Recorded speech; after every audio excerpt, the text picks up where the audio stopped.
and I come back to this mess. He needed me big time there. I did need you there. I was really suffering. Yeah, she wouldn't leave me alone. I was like, she was all over the keyboard. Apparently, you said she almost messed up my gear too. Like she was all over, like touching everything. Yeah. She had a drink, I think, and her boyfriend is literally trying to pull her away, and she.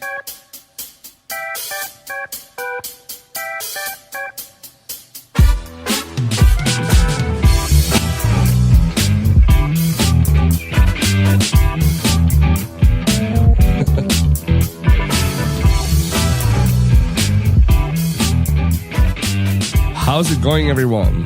This is the Clever DJ with Ilya and Nino. How are you guys doing today? How are you guys doing? Episode number 7. Episode 7. Oh man, we're flying by these, man. Yes.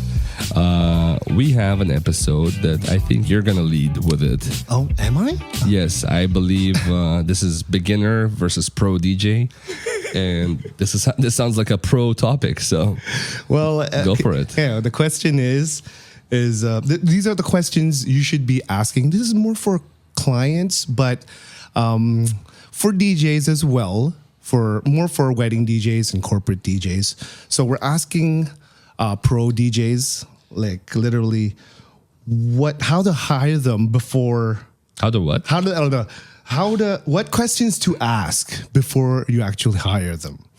So pros, take notes. This is what you guys need to be able to answer. Right? Yes. So while it's from the client's perspective, what they should be asking, you got to have the answers for this. Mm-hmm. Now, I'm going to be learning too, because I'm sure this is going to help me a lot. So let's go. Okay. So question number 1. What's your performance style and what type of music do you like to specialize in? Now, this is specific to certain clients because they want to know what kind of music that you like personally, because they want to know if your taste of music matches their certain tastes, right? So for musical tastes, I would say what you, be honest, like what you like personally. Like for me, okay, hip hop, R&B, 90s, 2000s. That's my go-to. I love to play up myself, right? So there's no really right or wrong answer for this. Don't lie, because it'll show if you're lying. If you kind of just say whatever you want just to make them happy. Yeah, just to get the gig. It's not worth it. And there are like a couple of questions here that you shouldn't be lying about. So yeah, that's that. Next question is, how long have you been DJing weddings? Now, this is kind of a double-edged sword because you don't want to kind of age yourself.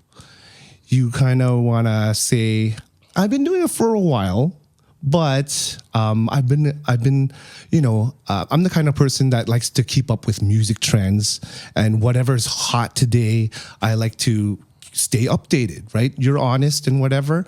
And this is the sort of answer that clients like to hear, right? They don't want an old DJ like a 60-year-old DJ DJing their wedding, especially because now a lot of younger couples are getting married, right? It makes sense? Yes, definitely.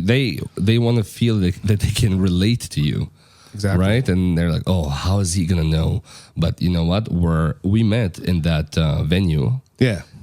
There were 2 DJs. One of them was easily close to 60. Mm-hmm. And one of them was, early 50s. Huge company back there. They do a lot of different things, and when you don't know that about them, you'll be like, no, I'm not going to hire him. But he's actually one of the best. Mm-hmm. He knows everything about everything. And that's the thing. It doesn't matter how old you are, too. You can be like a 60-year-old DJ, but still be very hip and trendy. And couples will look into that. Yeah. Right. And they're very dialed in if you know the newer stuff, right? And you can answer all the questions in terms of music. So that makes sense, right? Mm-hmm. Next song. Next question. Next song. I'm doing requests here. What are your favorite wedding songs to perform? That's funny, man. You gotta You're in laugh your at it. element. Yeah, yeah. So, What's the question again? what are your Teacher, what was the question again? Teacher? What are your favorite wedding songs to perform? And again, this can also aid you if you pick like what Unchained Melody. Something was like 1960, but it doesn't matter. Honestly, it's your taste. honest. Being honest, your taste in music is you like what you like, right? I would say a lot of high energy stuff. I like to perform. I like to start the dance floor with really high energy stuff, and then just take them on a trip, bring them down, bring them up. Music, DJing is all about taking your crowd on a journey, a musical journey. So that's my answer. What do you think about that, buddy? I think you got this, so I'll just. No, I'm joking. To those who just listened to us and didn't check the podcast on video on YouTube yet, I was about to leave as a joke. He got this. He knows what he's talking about. Yeah. Do you need me here? No, not really. Yeah, okay, you got this? All right. No, we always try to narrate and say what we're doing, but we really think you're going to benefit from watching us when you can. Obviously, don't do it while driving or whatever. Traffic, no traffic. But when you have a chance, check us on YouTube. Yeah, see what we actually look like. Yeah. What was that question again, teacher? It was, Sensei? what are your favorite wedding songs to perform? What are your right, style? Like, what's your style, literally, right? So, What do you tell them when they ask you that question? well, be honest. What do you tell like? them? I tell them I like literally hype songs. I like to play a lot of Pitbull stuff. Okay, this is kind of corny, but Pitbull, a lot of high energy songs like Venga Boys, especially at the beginning of the night. Yeah. It gets them going. It gets them going. We got so many nice right? videos. And This guy knows because he takes all my videos. I'm the one, he's DJing, and I'm like, Oh my God. Yes, exactly. He moves around. but like it looks nice. videographer, It man. looks nice. He's my videographer. No, seriously. For now, man. I'm getting busier. No, but I got a gig, by the way. I got a gig in March. For a beginner DJ, that's kind of early in the year. pretty good, man. Yeah, March. Return client, by the way. Yes. It's your first client, right? It was my first, I'm separating from you, buddy. I'm flying off. And I got that client, and was I worried the first time? Like, maybe they didn't like me. Maybe they were just being nice. Messages, thank you. The following day, And they wanted you specifically. the right? reviews, yeah. And then he said, don't give me the I'm booked line. I need to know you're my DJ. And I'm like, wow, I'm humbled, right? Yeah, so There you go, man. Pat on your back. there you go. But I'm just saying, you may have to hire a videographer / photographer. I know soon. now because he's not available all the time now. Yes. Right? Okay, so that's that. Number 4 is, can we give you a list of must-hear songs, as well as what about a do not playlist? So yeah, you want to ask for a playlist, right? It gives you an indication of what kind of music they like. So yes, always ask for a playlist, and even a do not playlist. I think it's nowadays, especially when couples don't like to hear like line dances or just cheesy songs, right? They don't want a cheesy wedding, so they're gonna tell you which songs they don't want to hear, and that's good.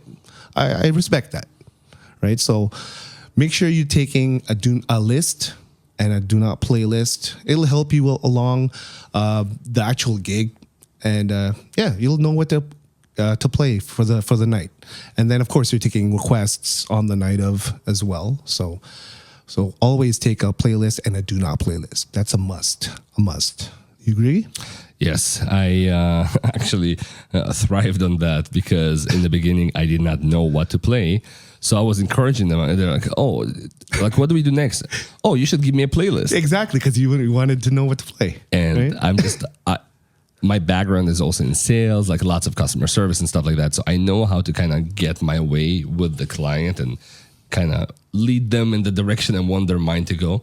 And I got them to give me a playlist of like 200 or 300 songs that they really like. They put it all together on Spotify. Like, these are our favorite tracks. And I knew there's no way I'm bombing that night because this is the best music. And I'm good enough already to play the music if I know what I'm playing. They're literally spoon feeding you like what they want. Right? And then with every gig after that, I was like, I prefer less. I prefer less requests and less, like their own playlist because I want to have my own creativity. But I'm still at a point where I enjoy it. It helps me, right? It does. When you can read them better the way you do, right? I'm getting there the way you do. It really gets in the way. It does. It does. Okay, so number 5. Will you take requests from our guests during the event? No soup for you. No, definitely not. No, you always encourage requests. That's a no-brainer, especially if you're bombing, right? You always want to take requests because it'll give you an indication of what they like, right? And always take requests. I never really saw like why DJs hated taking requests before, but I understand it now. But for certain events, especially weddings, you need to take requests. Prom, school gigs. When I saw what it's like, I was like, you gave me a couple school gigs. Well, not prom, but it was like Halloween, like dances and stuff like that. I'm like, my God, the requests from these kids won't stop coming. And it's just too much. It's overwhelming, especially if you have to take them and DJ at the same time. It's too much. And they get so offended. Those kids get so offended. If you don't play their songs, yeah. Do you remember that kid at that house party who we played his song and he was like before we did, he looked like he was heartbroken. I'm like, Nino, play it. Because I wouldn't play it right away. I'm like, you weren't going to play it. I forced you. I was like, you're breaking his heart. Yeah. And when he's like, you saved the best for last. Yeah, because I literally played it last at the end of the party, and then he was like doing flips, and then he's doing like. You made us nice. I did. I'm glad I did play it. And he remembered you. We went there a year later. He remembered you. Yeah, he did. Man. He did. So lasting impression, right there. It makes a good impression on you for sure. Especially for the parents who actually hired me for that, so they remembered that. So yeah, brownie points for sure. Okay, so yes, always take requests during the event. That's just a no-brainer.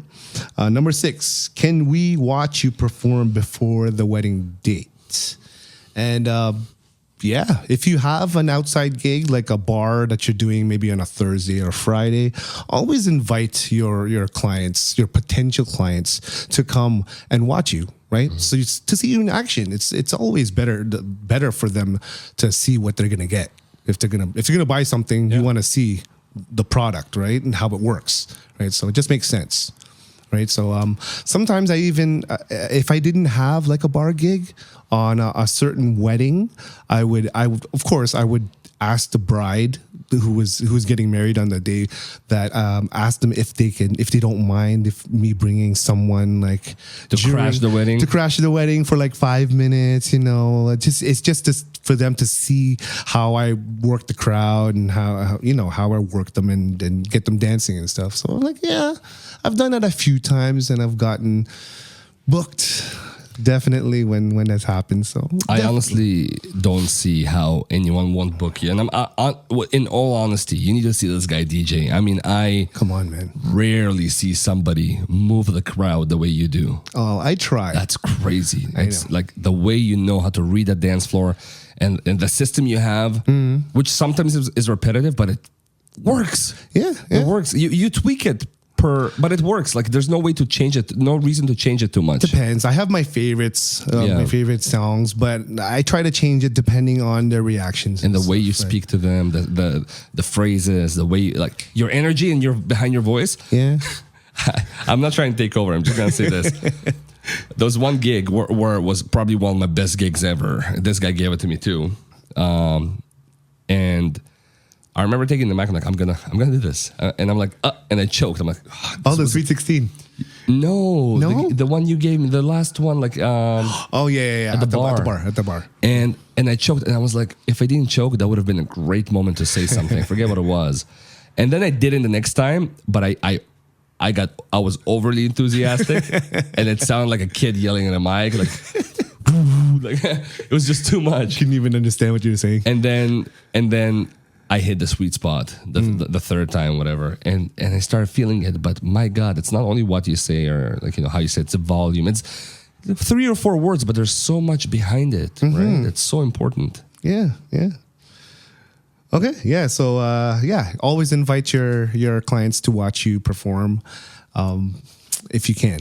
All right, so we're at point number 7 now. So it's what's included in your pricing package, and will you also act as an MC?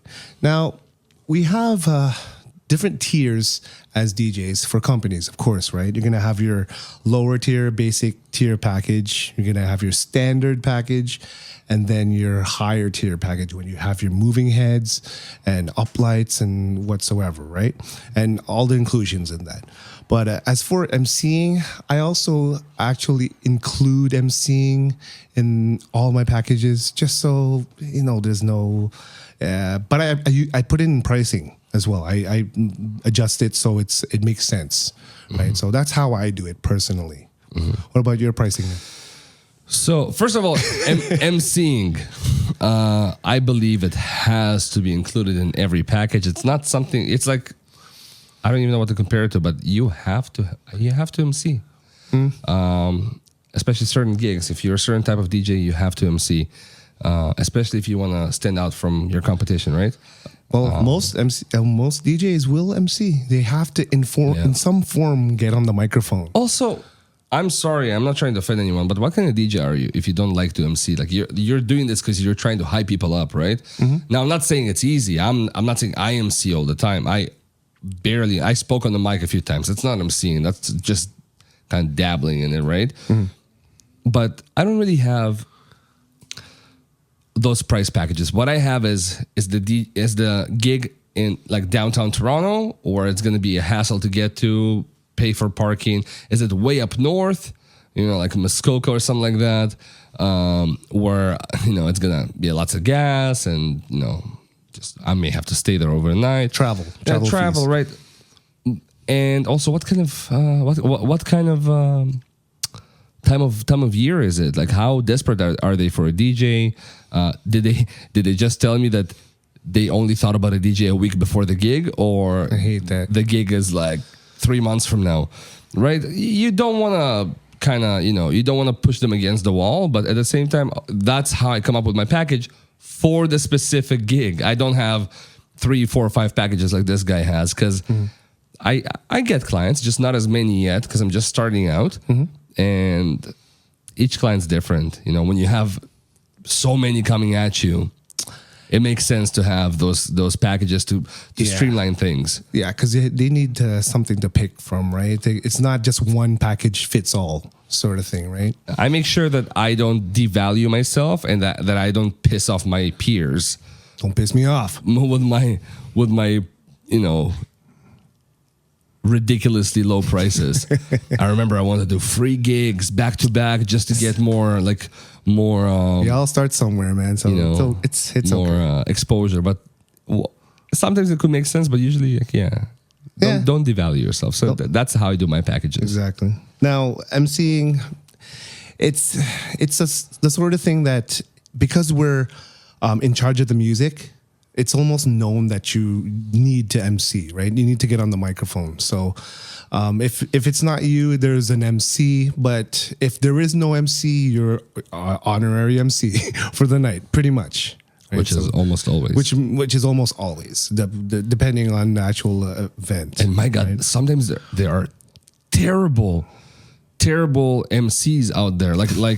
And not like by profession. The bride and the groom chose someone, right? Yeah, well, they have no experience. They have no experience, obviously. They have no experience speaking to people. Forget about MCing. cringy the stuff they said. I was like, wow, Yes. did they just say this Yeah. at a wedding? It hurts in to front of their hear. parents. My God, what is happening? What is happening? And I'm like, I wish you just walked up to them and found a way to kind of tell them to stop, and Don't then you'll say take that. over. Yeah, okay, you can just Right. cut their music or was like- the volume of the microphone off. Sorry, it doesn't work, man. Well, that's it. That's basically it. So that's what's included in the package. We also add emceeing in there. So number 8, does your contract include an overtime clause in case we want to extend the party? Always. We always have a clause there that specifies how much extra if you go over this specific time frame. And we just get the party going. Just keep going until they can't. You're already there. Oh, you're already there. You might as well just keep going and charge extra. Yeah, of course. Especially if it's an hour, another extra hour or 2. Yeah. But if it's like 15 minutes, 30 minutes, I would think twice about that. I just cut them a break and just it's okay. Don't worry about it. Yeah. Right. But if it's an hour or 2, then you have to definitely charge because it's late at night and then you still have to tear down and stuff. So some people just want to have a good time. Just make sure they have a good time and hopefully get that 5-star review. Yes. Right. It's all about man. that. It's all about that. So yes, there's always. Contagious 5-star reviews. Oh man, I'm addicted to getting 5-star reviews, as you can see. Yeah, I'm getting there too now. It's nice. I got my first few once. I'm just like, it makes you feel so good. Yeah, it does. Okay, so number 9. Number 9. Number 9. That's my DJ name. Number 9. Have you performed at our venue before? If not, will you check it out beforehand to learn its acoustics and see what type of equipment you need or in the sound system you need? Yes. Usually, if I have been to the venue, I would prove it by saying, I know this room, it's shaped this way and whatever. I know a lot of DJs would say, I've been there, even though they haven't. And then they ask you about, but what about this room? Like, have you been in this one? And then you have no idea what they're talking about, right? So And they may be asking for a specific reason. Yeah. And then when you show up and you've never been there, surprise, you probably should have just been truthful about it. Yeah, because sometimes it's cringe that she just lied to them just to try to get the gig, right? So it doesn't make any sense. And then will you come and check out the venue beforehand? Depending if it's close. If you've been there before, you already know the acoustics, what if they have an in-house system and everything. So you can answer all their questions. So just be truthful. And if you've been there, you've been there. If you haven't, then you haven't, right? You still have to come there early no matter what. So, so just be truthful about that. So that's that. Do you require backup equipment? Number 10. Yeah. Number 10. Number 10. I'm jumping ahead right here. Do you require backup equipment and will you provide this if necessary? I believe you always have to have backup equipment. As a professional, you want to make sure that you have a backup just in case your mains crap out on you. Especially if your laptop does not have a battery. Yeah, exactly. You need something. I always bring an extra, like an iPad or even an extra controller. Have a mix on your phone ready to go just in case your music stops. You can troubleshoot at the same time. So always have a backup for your backup. Even if there's in-house system that you're going to use, always make sure that you have speakers in your car. Because actually, it's happened where I actually had to use my speakers because the in-house system crapped out. Mm-hmm. Literally. So I saved the day. If I didn't bring my system, literally the party's done it would be done at 10 o'clock. Charge them extra for that? Or? No, it's peace of mind for them. I always tell them I will bring it just in case every time. You're nice. Yeah, it's something that it's better for them to know that just in case something happens, you're ready. Did they give you a 5-star review? Always, man. Yeah, there you always. go. That's the at least goal. that. I mean, that's honestly, like, sometimes I don't care about the extra $200-300. Give me that review. That's worth it to me. That's more clients. That's, it gives you a better name. It is, and that's why I get so many bookings, right? 5-star reviews, Yeah. and that's another topic on its own. How many 5-star reviews do you have? 200, Just on 226 on Wedding Wire alone, right? yeah, So and then you took a little break from it, and you still have that many. yeah. So it's a constant struggle. Crazy how much business you had even when you took a break from that website. Hey, yeah, there's also Google as well. Yeah, you have a bunch on there too. Yeah, a ton. I've had almost 77. I started late with Google, but Yeah. starting to get up there. Not bad. Very nice. Yeah, very, very nice. And it's a surefire way to get more clients because people nowadays will look for 5-star reviews. They want to see how you did perform before at previous weddings. So they always want to get good feedback. It's like going to Amazon and buying a product, right? Are you gonna look for the ones with 1,000 reviews, or are you gonna get the one with the 10 5-star reviews, right? Yeah. You definitely want to get the one with that where there's 1,000 reviews, right? Only By makes the way, sense. little caveat about that. Like a couple of years back, I realized that some products that have, let's say, 1,000 reviews, it's not that the one, let's say you're buying this keyboard and it says 1,076 5-star or like 4.4-star reviews.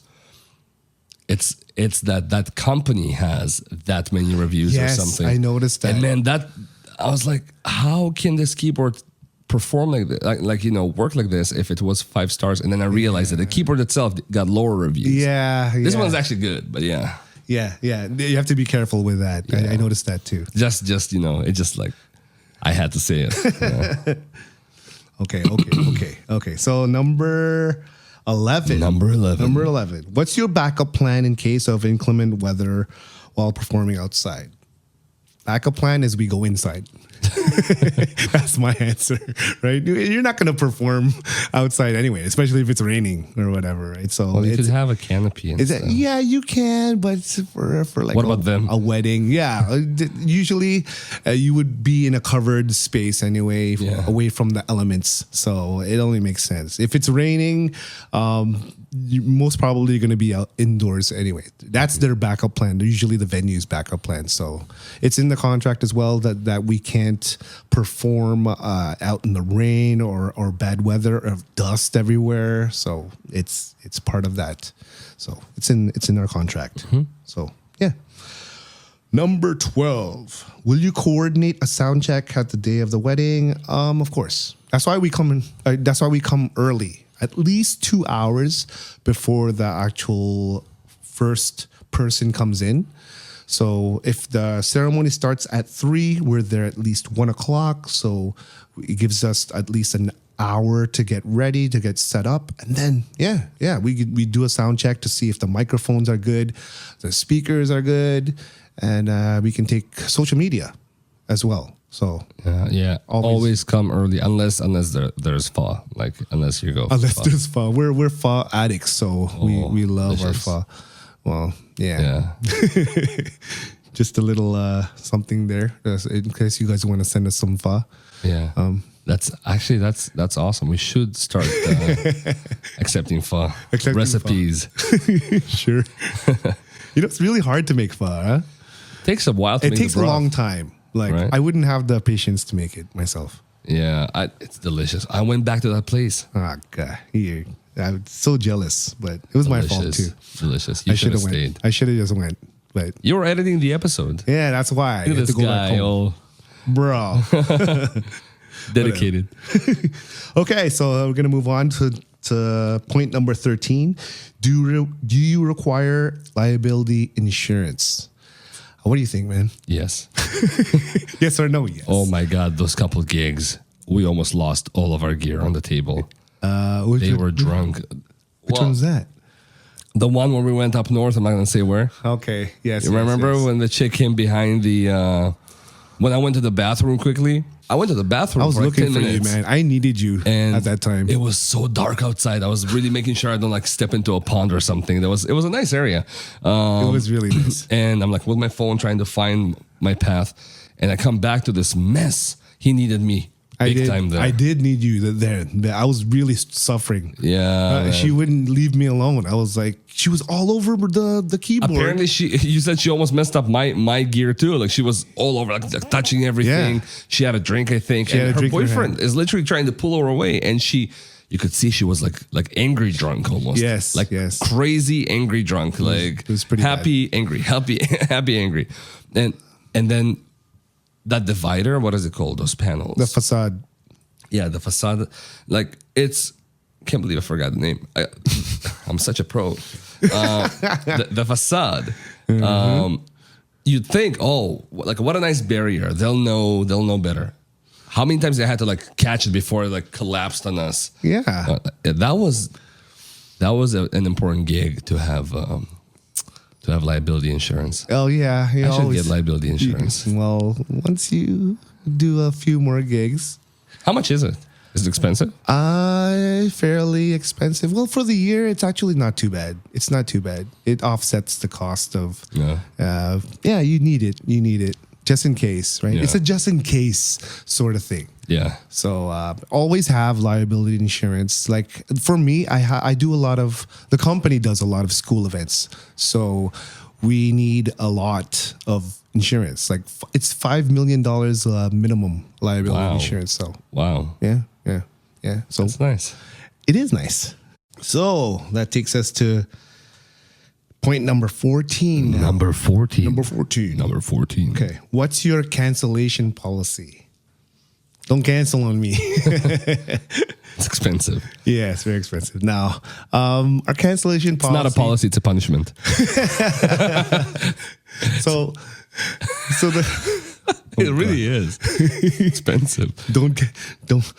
We don't want you anymore. Yeah. No, that we have a 6-month cancellation policy, but it depends on if you pay more than the actual the deposit. The deposit is not non-refundable, but if you paid the full amount, we will refund everything up until the actual deposit. It's pretty standard. And then it's non-refundable deposits. We don't refund them. So yeah. Sure. No. Yes. What up? Let's say they book you. They need a refund, and their deposit is like $500. Mm-hmm. It's big money, right? That's a lot of people. Will you let them use that deposit towards a future event? Always. That's on the contract as well. Especially during COVID, we did that for a lot of our couples and stuff. So that's a rule of thumb for every client. Yeah, that's the rule of thumb. How long? Have to. I put up to 3 years. 3 years. 3 years. Wow. So they can rebook it. So why if they all just call you like 3 years later? well, that's just the deposit. They still owe you the rest of it. They still owe you the whole amount. Right. If you agreed upon, I think I already know the answer to this. If you agreed upon, let's say $500 and the rest of the gig is another $1,500, okay? But now 3 years later, you only do gigs for another $2,500. So now it's $3,000. Will you give them the old price or the new price? I think we give them the in between. Yeah, something in between. Work something out, like something that we're both happy of. One size fit all. No, and it depends too. It depends who's available too. You're not going to be able to. A lot of dates. There's some dates that are just always booked, so they're going to get whoever they get, right? But of course, we're quality DJs and whatever, right? But there is also a stipulation there where if somebody, like if there's a death, like something really, really important, then we would refund you the deposit. Okay, so just less of a punishment there because you just got punished another way. Well, if it's a death in the family, something that's not something serious, something very. What about serious, an injury? Like a bride broke her leg. Didn't that happen to you? Or no, that happened. I think I was a waiter back then. Yeah. Or a bartender.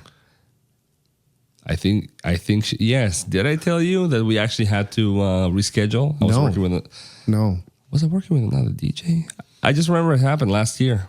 Probably. It wasn't me. I don't remember that happening. Yeah. It wasn't you. Okay. Yeah. Well, actually, last year I had a father of the bride just dropped and had a heart attack right on the dance floor. Oh. Right when the party started. So I was just starting. At your gig? At my gig, yeah. Wow, that's traumatizing. And I had to, I was like, I'm so sorry this happened to the bride. I felt so bad. Everybody felt so bad. How do I not know this? I didn't tell you, man. Yeah, there's so much things going on, man. There's things that. What happened? Did the gig stop? Yeah, the gig stopped. Literally, nobody could. Well, it's the father of the bride. But was he okay after? They had to rush him to the hospital and stuff, and then the party was literally done. Like nobody wanted to stay. If it was a guest. I tell you, man. If it was a guest, it would be different. But it's the father of the bride. So you DJ too hard, man. You make people dance. It's you, man. You those back to back. Those are quick mixing, man. Like nobody can keep up with it, especially like an older person. It's just what I do, man. This is. I hope he's okay, man. He's okay now. Okay, he's good. And then I made a deal with the bride. I'm like, I didn't even get to DJ your party, so I'm gonna DJ your party. Like if you're gonna have it in the next couple of years or next year, and they're actually doing it this year. Oh, yeah, nice, man. The next couple of months, so nice. Yeah, go easy on that. No, the father's not going to be there this time, so it's going to be more of a younger crowd. But I felt bad because they spent all this money, and then it's the father. What a great example! I mean, sad, but I'm happy he's okay. Yeah, no, I was so glad. What a blessing. Okay. It was. Maybe it sounds familiar. Maybe you did tell me. Maybe I did tell you. I don't think so though. Man, so many weird things happen. There's a lot of things that so happen. Many gigs. There's so many stuff that has happened. I don't even tell you because sometimes I forget. Right. Yeah. So this is that's it. So that's my story. Point number 15 now. How many breaks will you take throughout the whole evening? And what will you use as filler music during this time? Well, when it comes to breaks, we take breaks like not often. We'll take breaks when we need to take breaks. If you need to go to the washroom, we'll go.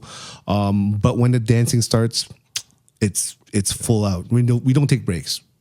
I'm not a fan of putting on a dance mix and just leaving for like 5 minutes. No. No. I never seen anyone swallow their food as fast as you do. And I'm not just talking about steaks. Yeah. The guys go, done. I eat like a DJ. It's just, I'm like, where did it go? Do you even chew your food? He swallows it. Because I'm always doing something. Yeah? Like not mashed potato, something like that's like easy to just like stuff your mouth and like try to kind of swallow. Like hard food. Man, I've never seen anyone pissed as fast as you do. This guy's like, yo, take over. I'm going to be back. I'm going to the bathroom. Okay, 5 minutes. If I really have to go and somebody's there to replace me for like a minute or two, then I'd go. Go fast, really fast. I'm like run. I run and then I'm literally when I get to the door. When I open the door, my zipper's already down. The guy goes in. The door closes. The door opens. It's like you blink and I'm out. I'm done. I'm like, did you even like? I'm not gonna ask if you wash your hands. Right? I do. If you can believe it, yeah. That's funny, man.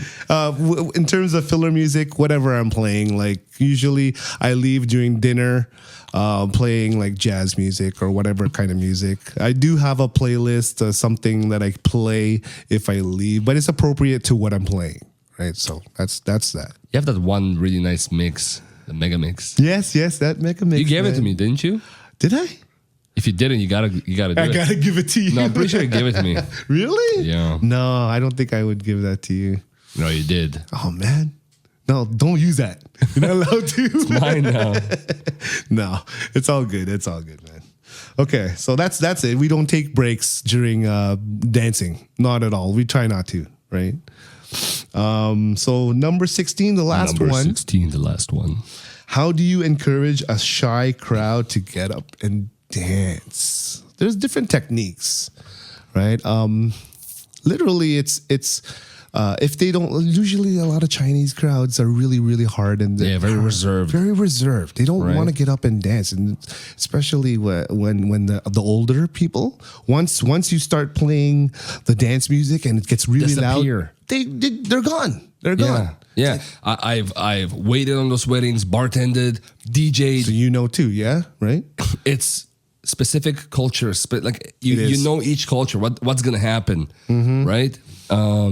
And the Asian weddings, very reserved, very like professional, and as soon as the like the bangers come on, they're just like disappear. Yeah, and you can't even stick to your not always original formula because you start off with the old stuff, right? Yeah, and it doesn't work. Well, they don't dance to it. It's just like dinner music. Yeah. During dance floor time. Yeah. So I try to play that stuff, but you gotta play to the crowd too, right? Yeah. But I start off really high energy, and I force them to dance. It's like almost they have no choice but to dance. Right, so I play like that, quick mix right at the beginning, so to get them dancing, to encourage them to dance. I do some maybe like some hot sort of things, motivate them to get to do a line dancing sort of thing, and you make it fun. Yeah, you don't just play music; you make it fun. You make it make sense. Yeah. So that's certain techniques to get them to dance, and then of course there's the if they don't want to get up right away, you play a slow song, right? And that usually will get everyone to dance, especially the old people. Yeah, so that's a technique to get them to dance. And then after that, you can throw on a big song after that, and everybody's on the dance floor already. So and then you can see who leaves, who comes back. Yeah, at least now you have some dance floor this time, engage, right? Like, oh, I just lost 80% of them. Oh, now they're back. Yeah, and then you start playing to the people that are dancing. Yes. Not to the people that aren't, right? So whoever's there to dance will dance. So you kind of play for them. So yeah, that's that. That's it, man. That's it. Only 16. Only 16. That was a long list, man. It was pretty long. That was nice, man. Well, thank you very much for joining another episode of The Clever DJ. Yeah. You did a good job, brother. I really liked it. Man. Yeah. Oh, they all liked it. They Listen loved to that. it. Thank you very much. We'll see you guys in the next one, all right, guys? See you in the next episode.